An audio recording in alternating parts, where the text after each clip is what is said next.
this is your horoscope from the 26th of August to the 1st of September. So this week we have got the final planet joining the Virgo Stellium. That is going to be Mercury, which actually rules Virgo as well, and it will join the Sun, Mars and Venus in Virgo. So what this is going to do is it's going to give you, Scorpio, real awesome powers of perception. So by that I mean you're going to be able to see through anything and anybody. So by anybody I mean you will see the truth of people, you'll be able to see who is genuine and who is not. You'll be able to see what is actually going on behind the scenes. You might even be able to see people's motivations. So someone says something and you think, hey, that's been triggered by this, and you can almost kind of psychoanalyse people this week.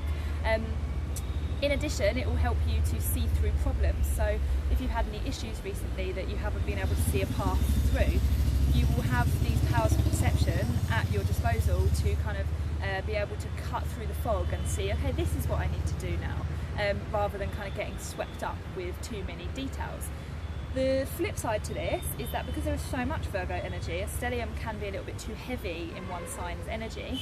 What you might find is that you get a little bit too caught up in these powers of perception and you give too much weight to them. So, you know, if you do see that someone's not being genuine with you, then you'll overanalyze that and maybe get a little bit too deep into the reasons and the motivations behind that person.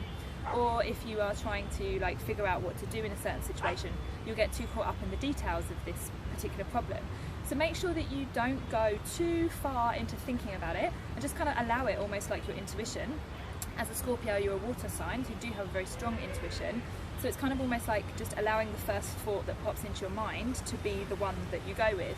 Don't try and then kind of pick that apart, don't try and overanalyze that too much, and don't focus on the details too much. Just kind of be like, okay, this is this, and this is what I need to do about it, and that's it.